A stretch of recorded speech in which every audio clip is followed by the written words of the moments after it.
ഒരാള് ഒരു ദിവസം എത്ര മണിക്കൂർ പഠിക്കണം? അതായത് PSC എക്സാമിന് വേണ്ടി പ്രിപ്പയർ ചെയ്യുകയാണ് എങ്കിൽ എത്ര മണിക്കൂർ ഞാൻ പഠിക്കേണ്ടതുണ്ട്? ഇപ്പൊ കമ്പനി ബോർഡ് LGS എന്ന് പറയുന്ന ഒരു നോട്ടിഫിക്കേഷൻ വരാനിരിക്കുകയാണ്. ഏതാണ്ട് 4000-ത്തിനടുത്ത് നിയമനങ്ങൾ നടക്കാൻ പോകുന്ന ഒരു പോസ്റ്റാണ് കമ്പനി ബോർഡ് LGS. കുറെ അധികം ആളുകൾ കാത്തിരിക്കുന്ന പോസ്റ്റാണ്. കാരണം ഡിഗ്രി ഉള്ളവർക്കും എന്ത് ചെയ്യാൻ കഴിയും, 7th ക്വാളിഫിക്കേഷൻ തൊട്ട് ഡിഗ്രി ഉള്ളവർക്ക് വരെ എഴുതാൻ കഴിയുന്ന ഒരു പോസ്റ്റാണ് കമ്പനി ബോർഡ് LGS. അതുകൊണ്ട് തന്നെ എത്ര മണിക്കൂർ പഠിക്കേണ്ടതായിട്ടുണ്ട്? നമ്മുടെ മുൻപിൽ കുറച്ച് സമയമുണ്ട്. നമുക്കറിയാം അടുത്ത വർഷമാണ് എന്ത് നടക്കാൻ പോവുക. ഇതിന്റെ പ്രിലിമിനറി എക്സാം ഉണ്ടെങ്കിലും മെയിൻസ് ആണെങ്കിലും ഒക്കെ അടുത്ത വർഷമാണ് നടക്കാൻ പോവുക. അപ്പം നമ്മുടെ മുൻപിലുള്ള സമയത്തെ എങ്ങനെ ഉപയോഗിക്കണം, എത്ര മണിക്കൂർ പ്രിപ്പറേഷന് വേണ്ടി മാറ്റിവെക്കണം, ഒരുപാട് കുട്ടികൾ ചോദിക്കുന്ന ഒരു ചോദ്യമാണ്. അവിടെ എനിക്ക് മക്കളെ പറയാനുള്ളത് ഈ ഒരൊറ്റ കാര്യമാണ്. നിങ്ങൾക്ക് 6 മണിക്കൂർ ഒരു ദിവസം മാറ്റിവെക്കാനുണ്ടോ? 6 മണിക്കൂർ ഒരു ദിവസം മാറ്റിവെക്കാനുണ്ടോ? Sufficient time for preparing. ഈ ഒരു എക്സാമിനേഷന് വേണ്ടി പ്രിപ്പയർ ചെയ്യാനുള്ള ഏറ്റവും ബെസ്റ്റ് സഫീഷ്യന്റ് ആയിട്ടുള്ള സമയമാണ് ഈ 6 മണിക്കൂറുകൾ എന്ന് പറയുന്നത്. എന്തുകൊണ്ടാണ് ഞാൻ ഇങ്ങനെ പറയുന്നതെന്ന് ഞാൻ പറഞ്ഞുതരാം. ശക്തമായിട്ടുള്ള ഒരു മോട്ടിവേഷൻ ആണ് നിങ്ങൾക്ക് തരാൻ പോകുന്നത്. നിങ്ങൾ എന്തൊക്കെ ചെയ്താൽ ഈ 6 മണിക്കൂർ നിങ്ങൾക്ക് നിലനിർത്തി കൊണ്ടുപോകാൻ പറ്റും. എല്ലാ ദിവസവും പഠിക്കണോ, എല്ലാ ദിവസവും എക്സാം ചെയ്യണോ, എല്ലാ ആഴ്ചയിലും എക്സാം ചെയ്യണമോ, റിവിഷൻ എങ്ങനെയാ ചെയ്യേണ്ടത്, ഇങ്ങനെ കുറേ സംശയങ്ങൾ എൻ്റെ മക്കൾക്കുണ്ട്. ആ സംശയങ്ങളൊക്കെ നമുക്ക് എന്ത് ചെയ്യാം, ഈ ഒരു സെഷനിൽ ദൂരീകരിക്കാൻ പറ്റും. പക്ഷേ എനിക്ക് പറയാനുള്ളത്, നിങ്ങൾ 6 മണിക്കൂർ ഒരു ദിവസം പ്രിപ്പറേഷന് വേണ്ടി മാറ്റിവെക്കണമെന്നുള്ളതാണ്. എന്തുകൊണ്ടാണ് ഞാൻ പറയുന്നത്? കാരണം ഇവിടെ നിങ്ങൾ ആദ്യമായിട്ട് പഠിച്ചു തുടങ്ങുന്ന ഒരു ബിഗിനർ ആയിക്കോട്ടെ, നിങ്ങളൊരു ബിഗിനർ ആണ് എന്നുണ്ടെങ്കിൽ നിങ്ങൾ ആദ്യം കേൾക്കേണ്ട അല്ലെങ്കിൽ മനസ്സിലാക്കേണ്ട ഒരു കാര്യം, ആദ്യമേ കയറി 15 മണിക്കൂറോ 12 മണിക്കൂറോ ഒന്നും ആവേശം കയറി പഠിക്കാൻ നിൽക്കരുത്.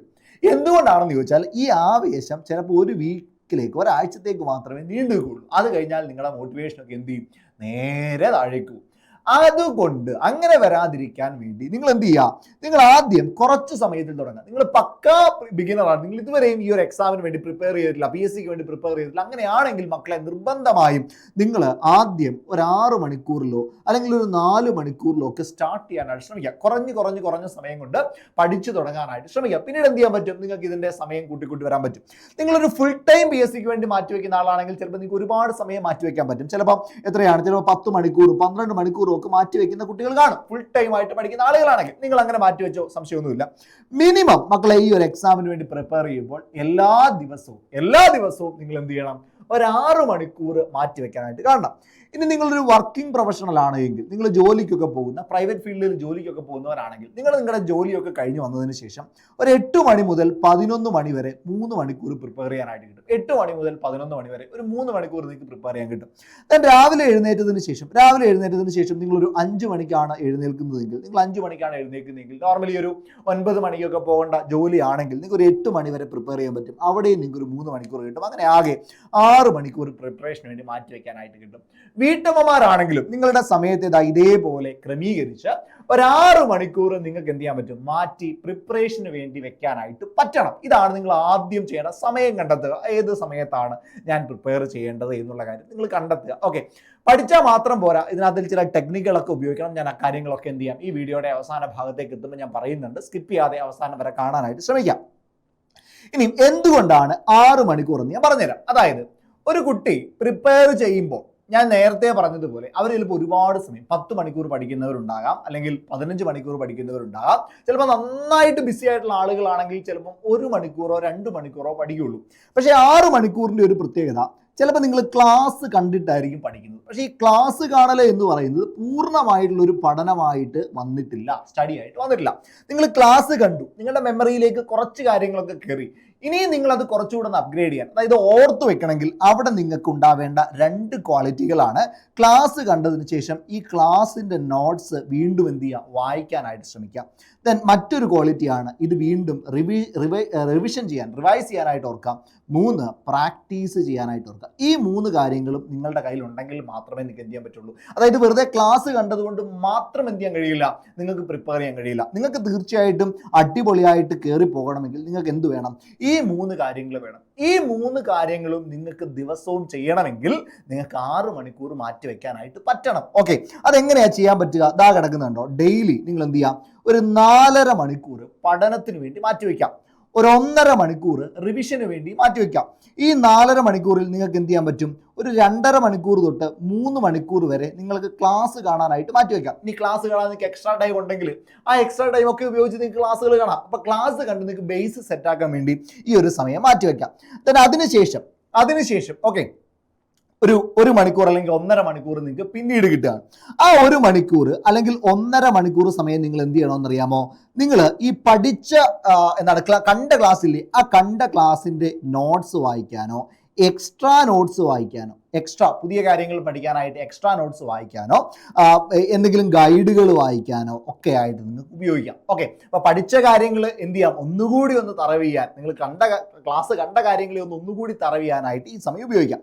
അപ്പോൾ ഇങ്ങനെ നിങ്ങൾക്ക് എന്ത് ചെയ്യാനായിട്ട് പറ്റും, ഒരു 4.5 മണിക്കൂറിനെ വിനിയോഗിക്കാൻ പറ്റും. അതിനുശേഷം വീണ്ടും ഒരു 1.5 മണിക്കൂറുണ്ട്. ഈ 1.5 മണിക്കൂറിൽ ഒരു മണിക്കൂർ നിങ്ങൾ എന്ത് ചെയ്യുക, നിങ്ങൾ പ്യുവർ റിവിഷന് വേണ്ടി മാറ്റിവെക്കുക. എന്താണ് ഈ പ്യുവർ റിവിഷൻ? ഇവിടെ നിങ്ങൾ നേരത്തെ പഠിച്ച കാര്യങ്ങളുണ്ടല്ലോ, അതായത് ഈ 4.5 മണിക്കൂർ കൊണ്ട് നിങ്ങൾ നേരത്തെ പഠിച്ച കാര്യങ്ങളില്ലേ, ഈ പഠിക്കുന്ന സമയത്ത് നിങ്ങൾ ഒരു ഷോർട്ട് നോട്ട് കൂടി പ്രിപ്പയർ ചെയ്യാം.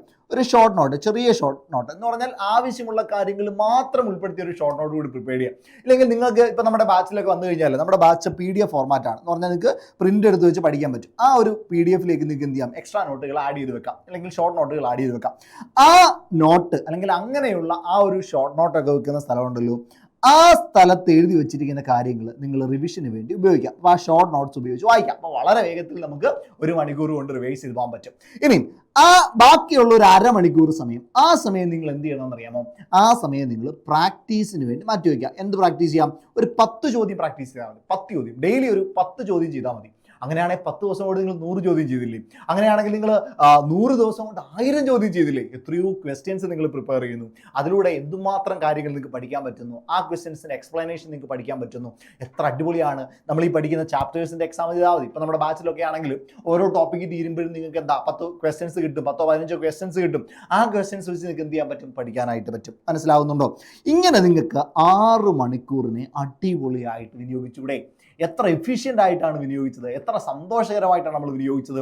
എത്രയോ കാര്യങ്ങൾ ഈ സമയത്തിനുള്ളിൽ നമുക്ക് പഠിച്ചെടുക്കാനായിട്ട് പറ്റും. ഇത് നമ്മുടെ എക്സാമിന് എന്താ ഒരു മുതൽക്കൂട്ടായിട്ട് മാറുകയും ചെയ്യും. ഇപ്പം എന്തുകൊണ്ടാണ് ഞാൻ 6 മണിക്കൂർ പഠിക്കണം എന്ന് പറഞ്ഞതിൻ്റെ കാര്യം നിങ്ങൾക്ക് മനസ്സിലായിട്ടുണ്ടെന്ന് ഞാൻ വിചാരിക്കുകയാണ്. ഓക്കെയാണ്.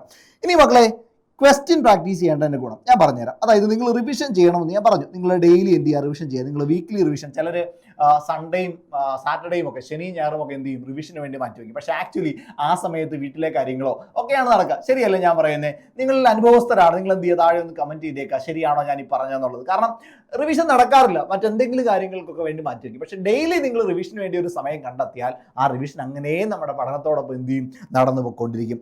അപ്പോൾ ഈ റിവിഷനും ഇനിയും നമുക്ക് വരുന്ന സ്റ്റേറ്റ്മെന്റ് ടൈപ്പ് ക്വസ്റ്റ്യൻസ് ആയിക്കോട്ടെ, പുതിയ മോഡൽ ക്വസ്റ്റ്യൻസ് ആയിക്കോട്ടെ, ഈ ചോദ്യങ്ങളൊക്കെ നമുക്ക് ഫെമിലിയർ ആകണമെങ്കിൽ, അതായത് ക്വസ്റ്റ്യൻ പേപ്പർ കൈ കിട്ടുമ്പോൾ പെട്ടെന്ന് ഇത് ഇങ്ങനെ ചെയ്യണമെന്ന് നമ്മുടെ മനസ്സിൽ കിട്ടണമെങ്കിൽ മക്കളെ നിർബന്ധമായി നിങ്ങൾക്ക് ഉണ്ടായിരിക്കേണ്ട ഒരു ക്വാളിറ്റിയാണ് ക്വസ്റ്റ്യൻ പ്രാക്ടീസ്. നിരന്തരമായിട്ട് ഒരു ദിവസം ഒരു 10 ചോദ്യമാണ് ചെയ്യുന്നതെങ്കിൽ ഞാൻ മുമ്പേ പറഞ്ഞതുപോലെ 10 ദിവസമാകുമ്പോൾ 100 ആകും, 100 ദിവസമാകും 1000 ആകും. അങ്ങനെ എത്രയോ ചോദ്യങ്ങൾ നിങ്ങൾ ദിവസവും ചെയ്തു പോകും. അടിപൊളിയായിട്ട് നിങ്ങൾക്ക് എന്ത് ചെയ്യാൻ പറ്റും, ക്വസ്റ്റ്യൻസുമായിട്ടൊരു ഫെമിലാരിറ്റി ഉണ്ടാക്കാൻ പറ്റും. കൂടുതൽ ഫാക്റ്റുകൾ നിങ്ങളുടെ മെമ്മറിയിൽ ഓർത്തിരിക്കും. പ്രധാനപ്പെട്ട ഫാക്റ്റുകളെല്ലാം ചോദ്യങ്ങളിലൂടെ നിങ്ങൾക്ക് കിട്ടും. അപ്പോൾ അതുകൊണ്ട് തന്നെ ക്വസ്റ്റ്യൻ പ്രാക്ടീസ് നിങ്ങൾ നിരന്തരം ചെയ്യാനായിട്ട് ശ്രമിക്കണം. ഞാനിത് പറയുന്നത് ഗോൾഡൻ റൂളുകളാണ് കേട്ടോ. ഇത് വേറെ അങ്ങും ചിലപ്പോൾ പറഞ്ഞു തരത്തില്ല. ഗോൾഡൻ റൂളുകളാണ്. ഇത് നിങ്ങൾ എന്ത് ചെയ്തോണം, മനസ്സിൽ മനഃപ്പാഠമാക്കി വെച്ചോണം കേട്ടോ. മറ്റൊരു പ്രധാനപ്പെട്ട കാര്യമാണ്, നിങ്ങൾ വീക്കിലി ഒരു ഫുൾ ടെസ്റ്റ് ചെയ്യണം. എന്തുകൊണ്ടാണ് ഒരാഴ്ചയിൽ ഒരു ഫുൾ ടെസ്റ്റ് ചെയ്യണമെന്ന് പറഞ്ഞത്? നിങ്ങളൊരു 100 മാർക്കിന് എക്സാമിന് വേണ്ടി എല്ലാ ദിവസവും മാറ്റി വെച്ചാൽ ചിലപ്പോൾ ആ ഒരു 100 മാർക്കും ചെയ്യാൻ പറ്റും. അതിനോടൊപ്പം തന്നെ നിങ്ങൾക്ക് എന്ത് ചെയ്യാൻ പറ്റും, അതിൻ്റെ എക്സ്പ്ലനേഷൻ പഠിക്കാൻ പറ്റും. പക്ഷേ ഓർഡേർഡ് ആയിട്ടോ സ്ട്രക്ചേർഡ് ആയിട്ടോ നിങ്ങൾക്ക് പഠിക്കാനായിട്ട് കഴിയില്ല, ഉറപ്പായിട്ടും കഴിയില്ല. കാരണം എല്ലാ ടോപ്പിക്കുകളും ആ ഒരു എക്സാമിൽ കവർ ചെയ്യണമെന്നില്ല. പ്രധാനപ്പെട്ട ചില ടോപ്പിക്കുകൾ മാത്രമേ കിട്ടുള്ളൂ. ചിലപ്പോൾ അടുത്ത ദിവസവും അതേ ടോപ്പിക്കിൽ തന്നെ റിപ്പീറ്റ് ചെയ്തെന്നിരിക്കും. അപ്പം നല്ലൊരു റിവിഷൻ നിങ്ങൾക്ക് എന്ത് ചെയ്യാൻ കഴിയില്ല. ഡെയിലി 100 മാർക്ക് കൊടുത്താൽ കിട്ടില്ല. പക്ഷെ നിങ്ങൾ ഒരാഴ്ച പഠിച്ചതിന് ശേഷം നിങ്ങൾ ഡെയിലി 10 ചോദ്യങ്ങളൊക്കെ വെച്ച് ചെയ്തു, ഡെയിലി റിവൈസ് ചെയ്തു, നിങ്ങൾ ഇങ്ങനെ മോൾഡ് ചെയ്ത് വന്നതിന് ശേഷം നിങ്ങൾ എന്ത് ചെയ്യുക, ഒരാഴ്ച 100 മാർക്കിൻ്റെ ഒരു ഫുൾ ടെസ്റ്റ് ചെയ്യാം. ഈ 100 മാർക്കിൻ്റെ ഫുൾ ടെസ്റ്റ് ഒന്നെങ്കിൽ നിങ്ങൾ ആ വീക്ക്ലി പഠിച്ച കാര്യങ്ങൾ, നമ്മളാണെങ്കിൽ വീക്ക്ലി ടെസ്റ്റ് ഒക്കെ തരുന്നുണ്ട്, നമ്മൾ വീക്ക്ലി പഠിച്ച കാര്യങ്ങൾ അല്ലെങ്കിൽ പ്രാക്ടീസ് ടെസ്റ്റോ ഫുൾ ടെസ്റ്റോ ചെയ്യാം. അപ്പോൾ അങ്ങനെ ചെയ്യുമ്പോൾ പ്രീവിയസ് ഇയർ ക്വസ്റ്റ്യൻസ് ആയാലും മതി, PYQ ആയാലും മതി. അങ്ങനെ ചെയ്യുമ്പോൾ നിങ്ങളുടെ ആ ആഴ്ച കൂടെ കഴിഞ്ഞപ്പോൾ നിങ്ങൾ ഏത് നിലവാരത്തിൽ നിൽക്കും? ചിലപ്പോൾ ആദ്യ ആഴ്ച ചെയ്യുമ്പോൾ നിങ്ങൾക്ക് 30 മാർക്കേ ഉണ്ടായിരുന്നുള്ളൂ. രണ്ടാമത്തെ ആഴ്ചപ്പോഴത്തേക്ക് നിങ്ങൾക്ക് 32 മാർക്ക് ആയത് കാണാൻ പറ്റും. മൂന്നാമത്തെ ആഴ്ച ആയപ്പോഴത്തേക്ക് 35 ആയത് കാണാൻ പറ്റും. നാലാമത്തെ ആഴ്ച ആയപ്പോഴത്തേക്ക് 40 കാണാൻ പറ്റും. അങ്ങനെ ഓരോ ആഴ്ച കഴിയുന്തോറും നിങ്ങൾ ഇമ്പ്രൂവ് ചെയ്ത് വരുന്നതായിട്ട് നിങ്ങൾക്ക് തന്നെ കാണാൻ പറ്റും. നിങ്ങളുടെ കോൺഫിഡൻസ് ബൂസ്റ്റ് ആകും. നിങ്ങൾ ഓരോ ആഴ്ചത്തെയും PYQൽ എത്ര മാർക്ക് കിട്ടിയെന്നുള്ളത് നിങ്ങൾ എഴുതി വെച്ചോ. അങ്ങനെയാണെങ്കിൽ നിങ്ങൾക്ക് എന്ത് ചെയ്യാൻ പറ്റും? ഓരോ ആഴ്ച കഴിയുന്തോറും നിങ്ങൾ ഇമ്പ്രൂവ് ചെയ്യുന്ന കാണാൻ പറ്റും.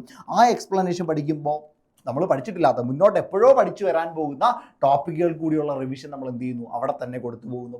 കൂടുതൽ ടോപ്പിക്സ് നമ്മൾ ഫെമിലിയർ ആയിട്ട് മാറും. ഞാൻ പറഞ്ഞ മനസ്സിലായില്ലേ? ഇനി അടുത്ത പ്രധാനപ്പെട്ട കാര്യമാണ്, നിങ്ങൾ വെറുതെ പഠിക്കരുത്. നിങ്ങൾ ഇൻ്റലിജൻസ് കൂടി ഉപയോഗിക്കണം, നിങ്ങളുടെ ബുദ്ധി കൂടി ഉപയോഗിക്കണം, നിങ്ങളുടെ വിവേകം കൂടി നിങ്ങൾ എന്ത് ചെയ്യുക? ഈ എക്സാമിന് ഉപയോഗിക്കുക. ഉദാഹരണമായിട്ട് ഈ ചോദ്യം നോക്കിയേ. സ്വതന്ത്ര ഇന്ത്യ നേരിട്ട വെല്ലുവിളികളിൽ പ്രധാനപ്പെട്ട ഒന്നായിരുന്നു ഭാഷാടിസ്ഥാനത്തിലുള്ള സംസ്ഥാന രൂപീകരണം, അല്ലെ? സ്റ്റേറ്റ് റീഓർഗനൈസേഷനുമായി ബന്ധപ്പെട്ട ഒരു ചോദ്യമാണ്. ഈ വിഷയത്തെക്കുറിച്ച് താഴെ പറയുന്നവയിൽ ശരിയല്ലാത്ത പ്രസ്താവനകൾ ഏത് എന്നാണ് ചോദ്യം. തെറ്റാണ്. അപ്പോൾ ഇങ്ങനെ ഒരു സ്റ്റേറ്റ്മെന്റ് വരുമ്പോൾ ആദ്യം അയ്യോ സ്റ്റേറ്റ്മെന്റ് ആണല്ലോ, ഞാൻ എങ്ങനെ ചെയ്യും എന്ന് പകച്ചു നിൽക്കാതിരിക്കണമെങ്കിൽ ഞാൻ നേരത്തെ പറഞ്ഞതുപോലെ നിങ്ങൾ ഡെയിലി ക്വസ്റ്റ്യൻസ് പ്രാക്ടീസ് ചെയ്യണം. അപ്പോൾ നിങ്ങൾ എന്ത് ചെയ്യത്തില്ല? പകച്ചു പോകത്തില്ല. രണ്ടാമത്തെ കാര്യം, ഇവിടെ ശരിയാണോ ശരിയല്ലയോ പറഞ്ഞതെന്നുള്ള കാര്യം ആദ്യം മനസ്സിലാക്കണം. ഇപ്പോൾ ഈ ചോദ്യത്തിൽ ശരിയല്ലാത്തതാണ് ചോദ്യം, അപ്പോൾ തെറ്റാണ് ചോദ്യം. ആ ഒരു ധാരണ നിങ്ങൾ ആദ്യം ഉണ്ടാക്കിയെടുക്കുക. രണ്ടാമത്തത്, പ്രസ്താവനകൾ വായിച്ചു നോക്കുന്നു. സംസ്ഥാന പുനഃസംഘടനാ നിയമം 1956 നിലവിൽ വന്നു. മക്കളെ, ഒന്നാമത്തെ സ്റ്റേറ്റ്മെന്റ് ശരിയാണ് എന്ന് നമുക്കറിയാം, എല്ലാവർക്കും അറിയാവുന്ന ഒരു ഫാക്റ്റാണ്. സംസ്ഥാന പുനഃസംഘടനാ നിയമം 1956 നിലവിൽ വന്നു. ഈ ഒരു പോയിന്റ് അറിയാമെങ്കിൽ പിന്നീട് നിങ്ങൾ അടുത്ത സ്റ്റേറ്റ്മെന്റ് വായിക്കരുത്. പിന്നെ എന്ത് ചെയ്യുക? നേരെ ഓപ്ഷൻസിന്റെ സൈഡിലോട്ട് പോവാം. അവിടുത്തെ ആദ്യം പറഞ്ഞിരിക്കുന്നത് ശരിയല്ലാത്തതാണ്. ഇത് ശരിയല്ലേ? ശരിയുള്ള ഓപ്ഷൻ നമുക്ക് വേണ്ട. അങ്ങനെയാണെങ്കിൽ ഒന്നുള്ള ഓപ്ഷൻ നമുക്ക് എലിമിനേറ്റ് ചെയ്യാൻ പറ്റില്ലേ? പിന്നെ എത്ര ഓപ്ഷൻ ഉണ്ട്? 3 ഓപ്ഷൻ ഉണ്ട്. പിന്നെ എത്ര ഓപ്ഷനേ ഉള്ളൂ? 3 ഓപ്ഷനേ ഉള്ളൂ. നോക്കിയേ, എമൻ ഖുൻസ്രു ആയിരുന്നു അതിൻ്റെ അധ്യക്ഷൻ. നമുക്കറിയാം ഇതിൻ്റെ അധ്യക്ഷൻ ആരല്ല? എമൻ ഖുൻസ്രു അല്ല. സംസ്ഥാന പുനഃസംഘടനാ കമ്മീഷൻ ഫസൽ അലി കമ്മീഷൻ എന്നൊക്കെ അല്ല അറിയപ്പെടുക. അപ്പോൾ ഉറപ്പായിട്ടും 2 തെറ്റാണ്. മക്കളെ, 2 തെറ്റാണ് എങ്കിൽ ഓപ്ഷൻ സി എ നമുക്ക് എലിമിനേറ്റ് ചെയ്തില്ലേ? അതായത് ഒന്നാമത്തെ ഓപ്ഷൻ നമുക്ക് 3 ഓപ്ഷനായിട്ട് ചുരുങ്ങി. രണ്ടാമത്തെ ഓപ്ഷൻ കൂടി മാറിയപ്പോഴത്തേക്ക് നമുക്ക് 2 ഓപ്ഷൻ, അതായത് 50-50 ചാൻസിലേക്ക് എത്താൻ പറ്റി. അടുത്ത ഓപ്ഷൻ നിങ്ങൾക്ക് അറിയാമെങ്കിലും അറിയത്തില്ലെങ്കിലും 2 ഓപ്ഷനിൽ നിന്ന് ഒരു ശരിയുത്തരം കണ്ടുപിടിക്കാനുള്ള ഒരു സ്റ്റേജിലേക്ക് നിങ്ങൾ എത്തിയില്ലേ? ഇതാണ് മക്കളെ ഇന്റലിജൻസ് എന്ന് പറയുന്നത്. ഇതൊക്കെ നമ്മൾ UPSC നിലവാരത്തിലുള്ള ആളുകളൊക്കെ ഉപയോഗിക്കുന്ന ട്രിക്കുകളാണ്. നിങ്ങൾക്ക് എന്ത് ചെയ്യാൻ പറ്റും? ഇതൊക്കെ PSCയുടെ നമ്മളെ എക്സാമിൽ നമുക്ക് കൊണ്ടുവരാൻ പറ്റും. ഇതിനടുത്ത് നോക്കിയാൽ മലയാളിയായ KM പണിക്കർ അതിൽ അംഗമായിരുന്നു എന്ന് പറയുന്നത് ശരിയാണെന്ന് നമുക്കറിയാം, എല്ലാവർക്കും അറിയാവുന്ന ഫാക്റ്റാണ്. അപ്പോൾ സ്വാഭാവികമായിട്ടും ഉത്തരം എന്തായിരിക്കും? ഓപ്ഷൻ ബി ആയിരിക്കും. പകച്ചു നിൽക്കേണ്ട കാര്യമുണ്ടോ? ഓരോന്നായിട്ട് എടുത്ത് ചെയ്തപ്പോൾ നിങ്ങൾക്ക് എത്ര മനോഹരമായിട്ടാണ് ഇത് ചെയ്യാൻ പറ്റിയത്. അടിപൊളിയല്ലേ? സെറ്റല്ലേ? മക്കളെ, ഇതാണ് നമുക്ക് വേണ്ടത്. ഇങ്ങനെ ചിന്തിച്ചാൽ സിമ്പിളായിട്ട് എന്ത് ചെയ്യാൻ പറ്റും? നമുക്ക് ഈ ഒരു എക്സാമിന് വേണ്ടി പഠിക്കാൻ പറ്റും. ഇത് ഭയങ്കര കോംപ്ലിക്കേറ്റഡ് ആണെന്ന് ചിന്തിച്ചാൽ ഒരു കാരണവശാലും എന്ത് ചെയ്യാൻ പറ്റില്ല, നമുക്ക് കരകയറാൻ പറ്റില്ല. ഇത് സിമ്പിളാണ്, പക്കയാണ്, എളുപ്പമാണ് എന്ന് വിചാരിച്ചാൽ എന്ത് ചെയ്യാൻ പറ്റും? നമുക്ക് പഠിച്ചെടുക്കാൻ പറ്റും. ഇപ്പോൾ നിങ്ങൾക്കൊരു കോൺഫിഡൻസ് തോന്നുന്നുണ്ടെന്നാണ് എൻ്റെ വിചാരം. ഒന്നുകൂടെ ഒന്ന് ബൂസ്റ്റായി, നിങ്ങളെ കൊണ്ട് ഇത് പറ്റും, നിങ്ങൾക്കിത് നേടിയെടുക്കാൻ പറ്റും, ഇങ്ങനെയൊക്കെ സമയത്തെ ക്രമീകരിക്കാൻ പറ്റുമെന്നൊരു ഐഡിയ നിങ്ങൾക്ക് കിട്ടിയെന്നാണ് എൻ്റെ വിശ്വാസം. മക്കളെ, നിങ്ങൾ എന്ത് ചെയ്യുക? ആ ഒരു രീതിയിൽ പഠിക്കുക. നിങ്ങൾക്ക് ഒന്നുകൂടി സ്ട്രക്ചേർഡ് ആയിട്ട് പഠിക്കണമെങ്കിൽ, നിങ്ങൾക്കൊരു ബാച്ചിൻ്റെ സഹായത്തോടു കൂടി പഠിക്കണമെങ്കിൽ, നിങ്ങൾ നന്നായിട്ട് പഠിക്കാൻ കഴിവുള്ള ആളാണ്, നിങ്ങൾക്ക് ആരുടെയും മോട്ടിവേഷൻ ആവശ്യമില്ലെങ്കിൽ നിങ്ങൾ ധൈര്യമായിട്ട് എന്ത് ചെയ്തോ? സ്വന്തമായിട്ട് തന്നെ പഠിച്ചോ. പക്ഷേ നിങ്ങൾക്കൊരു ബാച്ചിൻ്റെ സപ്പോർട്ട് വേണം, എന്നെ ആരെങ്കിലും ഒന്ന് മോട്ടീവ് ചെയ്യാനായിട്ട് വേണമെന്നുണ്ടെങ്കിൽ തീർച്ചയായിട്ടും നിങ്ങൾക്ക് നമ്മുടെ സൂപ്പർ നോട്ട്സിൻ്റെ ബാച്ചിനെ നിങ്ങൾക്ക് പ്രിഫർ ചെയ്യാവുന്നതാണ്. പ്രധാനമായിട്ടും ഈ ബാച്ചിൽ നിങ്ങൾക്ക് ഡെയിലി ക്ലാസ്സുകൾ, ഈ ബാച്ച് മക്കളെ ഇന്നാണ് സ്റ്റാർട്ട് ചെയ്യുന്നത് കേട്ടോ. ഇന്ന് തൊട്ടാണ് ഈ ബാച്ച് സ്റ്റാർട്ട് ചെയ്യുന്നത്. ഡെയിലി നിങ്ങൾക്ക് ക്ലാസ്സുകൾ കിട്ടും. ഇത് റെക്കോർഡഡ് ക്ലാസ്സുകളാണ്. ഒരു 60% ഇതിൽ റെക്കോർഡഡ് ക്ലാസ്സുകളാണ്. എന്തുകൊണ്ടാണെന്ന് ചോദിച്ചാൽ കൂടുതൽ ആളുകളും ചിലപ്പം ലൈവ് ക്ലാസ്സുകൾ കാണണമെന്നില്ല. ചിലപ്പോൾ ഒരു 40% പേരെ ലൈവ് കാണുള്ളൂ. 100 പേരുള്ളതിൽ 40 പേരെ ലൈവ് കാണുള്ളൂ, ബാക്കി 60 പേര് റെക്കോർഡാണ് കാണുക. അപ്പോൾ അവർ റെക്കോർഡ് കാണുമ്പോൾ ലൈവിൽ വന്ന എല്ലാ സംശയങ്ങളും കേട്ട് അവരുടെ ഒരുപാട് സമയം വേസ്റ്റ് ആയി പോകും. അത് പ്രശ്നമില്ലാതെ കൃത്യമായിട്ട് കണ്ടന്റ് മാത്രം നിങ്ങളിലേക്ക് എത്തിക്കാനായിട്ടാണ് നമ്മൾ എന്ത് ചെയ്യുന്നത്, ലൈവ് ക്ലാസ് തരുന്നത്. രണ്ടാമത്, ലൈവ് ക്ലാസ് ഇല്ലെന്ന് ചോദിച്ചാൽ ലൈവ് ക്ലാസ് ഉണ്ട്. അതെന്താണെന്ന് അറിയാമോ? അത് ഞാൻ പറഞ്ഞതുപോലെ ക്വസ്റ്റ്യൻ പ്രാക്ടീസ് സെഷനാണ്. വെറുതെ കുറെ കണ്ടന്റ് പഠിച്ചിട്ട് ഒരു കാര്യമില്ല. നിങ്ങൾ ക്വസ്റ്റ്യൻ ചെയ്യാൻ പഠിക്കണം. ആ ക്വസ്റ്റ്യൻ പ്രാക്ടീസ് സെഷനാണ് നിങ്ങൾക്ക് ലൈവ് ക്ലാസ്സിലൂടെ കിട്ടാനായിട്ട് പോവുക. ദെൻ അതേപോലെ തന്നെ ഡെയിലി ക്ലാസ്സുകളുണ്ട്, ലൈവ് ക്വസ്റ്റ്യൻ പ്രാക്ടീസ് സെഷനുകളുണ്ട്. കഴിഞ്ഞിട്ടില്ല, നിങ്ങൾക്ക് PDF പ്രിന്റ് എടുത്ത് പഠിക്കാൻ കഴിയുന്ന പ്രിന്റ് റെഡി മെറ്റീരിയൽ ആയിട്ടുള്ള നോട്ടുകൾ, വെറുതെ ക്ലാസിന്റെ സ്ലൈഡ് അല്ല തരുന്നത്, PDF നോട്ടുകൾ നിങ്ങൾക്ക് തരും. ദെൻ ഡെയിലി നിങ്ങൾക്ക് എക്സാമുകൾ കാണും. അതായത് ഓരോ ടോപ്പിക്കുകൾ കംപ്ലീറ്റ് ചെയ്യുമ്പോൾ നിങ്ങൾക്ക് ഡെയിലി ടെസ്റ്റുകൾ കാണും. അതിലൂടെ നിങ്ങൾക്ക് ഡെയിലി എന്ത് ചെയ്യാൻ പറ്റും, എക്സാമുകൾ ചെയ്ത് മുന്നോട്ട് പോകാൻ പറ്റും. ദെൻ അതേപോലെ തന്നെ നിങ്ങൾക്ക് വീക്ക്ലി എക്സാമുകൾ ഉണ്ടായിരിക്കും. വീക്ക്ലി എക്സാമുകൾ കാണും. ദെൻ കഴിഞ്ഞിട്ടില്ല മക്കളെ, പ്രാക്ടീസ് ടെസ്റ്റുകൾ കാണും. ദെൻ എല്ലാ മൺഡേയിലും അമൽ സാറിൻ്റെ നേതൃത്വത്തിൽ നിങ്ങൾക്കൊരു മോട്ടിവേഷൻ സെഷൻ കാണും. നിങ്ങൾ എവിടെയെങ്കിലും ഒന്ന് വീണ് പോയാൽ ഞങ്ങൾ കൂടെ കാണും. അമൽ സാറിൻ്റെ നേതൃത്വത്തിൽ ഒരു മോട്ടിവേഷൻ സെഷൻ നിങ്ങൾക്ക് കിട്ടും. നിങ്ങളിങ്ങനെ കൈപിടിച്ച് മേപ്പോട്ട് കൊണ്ടുവരും. ഇത്രയും സജ്ജീകരണങ്ങളോട് കൂടിയിട്ടുള്ള ബാച്ച്. ഇതുകൂടാതെ നിങ്ങൾക്ക് ഒരു ടെലഗ്രാം സപ്പോർട്ട് കാണും കേട്ടോ. ടെലഗ്രാം സപ്പോർട്ട് കാണും. അങ്ങനെ അടിപൊളിയായിട്ടൊരു ബാച്ചാണ് BFA ബാച്ച്. ഈ ബാച്ചിലേക്ക് ഇനി ആരെങ്കിലും ജോയിൻ ചെയ്യാനുണ്ടെങ്കിൽ എത്രയും വേഗം ജോയിൻ ചെയ്യുക. 3350 രൂപയാണ് ഫീസ്. 150 സ്റ്റുഡൻസിനാണ് ഒരവസരം ഉണ്ടായിരിക്കുക. അപ്പോൾ എത്രയും വേഗം ബാച്ചിലേക്ക് ജോയിൻ ചെയ്യാം. അതിന് വേണ്ടിയിട്ട് 8281223366 ഈ നമ്പറിലേക്ക് വിളിച്ചാൽ മതി കേട്ടോ. 8281223366 അല്ലെങ്കിൽ താഴെ ഒരു ഗൂഗിൾ ഫോം കാണും. ഈ ഒരു ഗൂഗിൾ ഫോം ഫില്ല് ചെയ്ത് കഴിഞ്ഞാൽ നിങ്ങൾക്ക് എന്ത് ചെയ്യാൻ പറ്റും, നമ്മുടെ ബാച്ചിലേക്ക് ഉള്ള കാര്യങ്ങളൊക്കെ നിങ്ങൾക്ക് ആ ഒരു ഗൂഗിൾ ഫോം ഫില്ല് ചെയ്യുന്നതിലൂടെ അറിയാൻ പറ്റും. അപ്പോൾ ആ ഒരു ഗൂഗിൾ ഫോം ഫില്ല് ചെയ്യാം. അല്ലെങ്കിൽ 8281223366 എന്ന് പറഞ്ഞ നമ്പറിലേക്ക് ബന്ധപ്പെടുക. നമുക്ക് ബാച്ചിൽ കാണാം. അടിപൊളിയായിട്ട് പഠിച്ച മക്കളെ ഈ ജോലി നിങ്ങൾക്ക് കിട്ടിയിരിക്കും. അതിനോടൊപ്പം തന്നെ നിങ്ങളുടെ വിലയേറിയ കമന്റുകൾ കൂടി നിങ്ങൾ അറിയിക്കാനായിട്ട് ശ്രമിക്കുക. നിങ്ങളുടെ കമന്റുകളാണ് നമുക്ക് കൂടുതൽ വീഡിയോസ്, ഇത്തരത്തിലുള്ള വീഡിയോസ് ചെയ്യാനായിട്ട് ഊർജ്ജം നൽകുന്നത്. നിങ്ങൾക്ക് എന്താണ് ആവശ്യമുള്ളത് എന്ന് തീർച്ചയായിട്ടും കമന്റ് ചെയ്യാം. ആ ക്ലാസ്സുകൾ കൂടുതൽ വേണോ, എന്താണെങ്കിലും നിങ്ങൾക്ക് കമന്റ് ചെയ്യാം. നമ്മൾ എന്ത് ചെയ്യാം, അതനുസരിച്ച് നിങ്ങൾക്ക് കാര്യങ്ങളൊക്കെ ചെയ്തു തരാം. നിങ്ങളുടെ അഭിപ്രായം കൂടി പറയുക. ഇത് ഇഷ്ടപ്പെടുന്നുണ്ടോ, ഓക്കെ ആണോ? അങ്ങനെയാണെങ്കിൽ കൂടുതൽ സെഷൻസ് നിങ്ങളിലേക്ക് എത്തുന്നതായിരിക്കും. Thank you so much.